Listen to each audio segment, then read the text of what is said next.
Hi, my name is Cindy Diersche and I'm a postdoc in Sebastian Springer's lab at Jacobs University Bremen.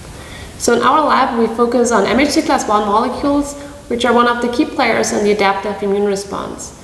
And we try to elucidate the functional role and the molecular mechanisms of MHC class I molecules.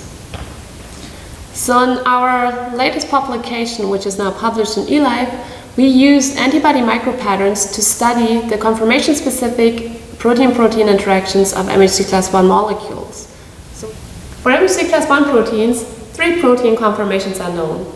The trimer describes the peptide-bound form, which consists of the heavy chain, the subunit beta to M, and the peptide, which is presented to T cells during an immune response. The empty dimer describes the peptide-free form, which consists only of the heavy chain and the subunit beta to M. And the last conformation are the so-called free heavy chains, which have lost their peptide and the beta to M and are unstable and are quickly internalized from the plasma membrane. For the investigation of MHC class I molecules, we use antibody micropatterns. We use PDMS stamps to print antibodies in specific geometric shapes on conventional glass cover slips. Then, cells are seeded on the antibody micropatterns. We use SDF1 cells, which are expressing the MHC class I allotype H2KB, which is fused to GFP on its cytoplasmic tail. In our first experiment, we print the KB-specific antibody Y3 and test for antibody specificity. You can see the Y3 antibody here in red. We then seed our SDF1 cells onto the antibody micropattern.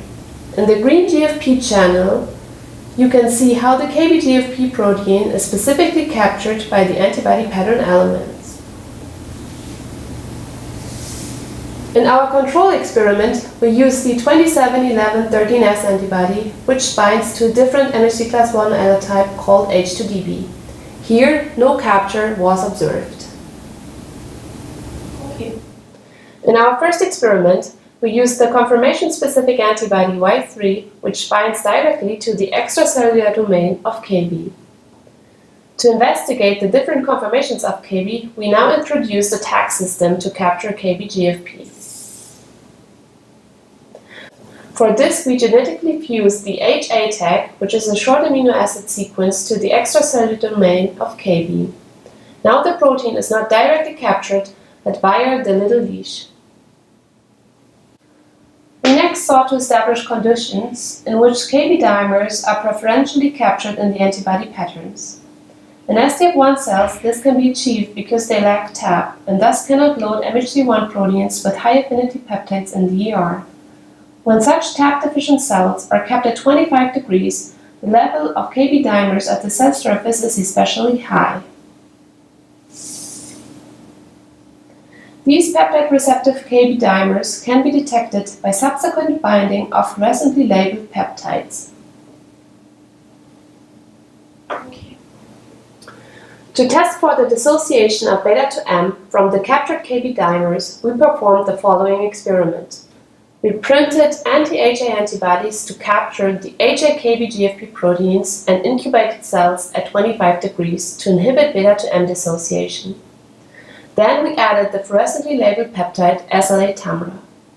You can see clearly how the peptide binds to the captured HA-KB-GFP, indicating the capture of empty KB dimers.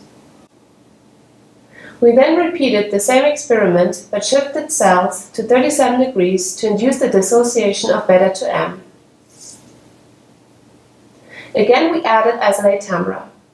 Now peptide binding is impaired, indicating that beta to M has dissociated from the captured KB proteins.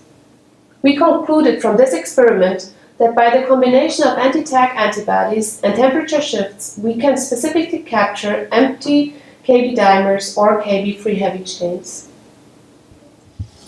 In our paper, you can find the detailed characterization of the captured protein conformations.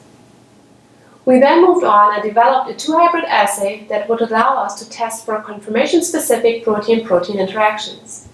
For our Twohybrid assay, we transduced our cells with 2 hybrid proteins. The first KB construct carries the HA tag, which will lead to its capture on the anti-HA micropatterns as shown previously. The second KB construct doesn't carry the HA tag and thus can't be captured on the antibody micropattern.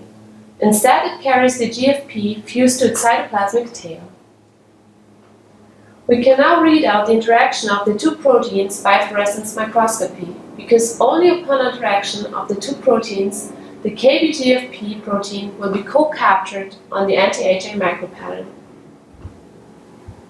To test which KB conformations interact, we incubated our cells at specific temperatures. We have shown previously that at 25 degrees the KB dimers are present, whereas at 37 degrees free heavy chains are generated.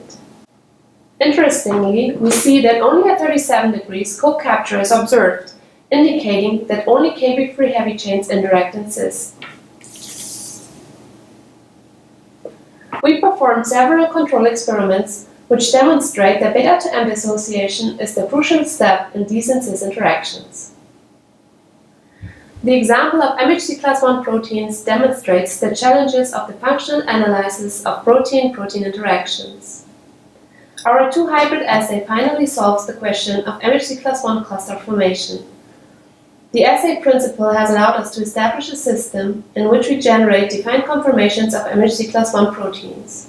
The results demonstrate that cluster formation depends on the generation of free heavy chains, and together with our previous work, they suggest that these free heavy chains originate from the captured empty KB dimers at the cell surface upon dissociation of beta to M.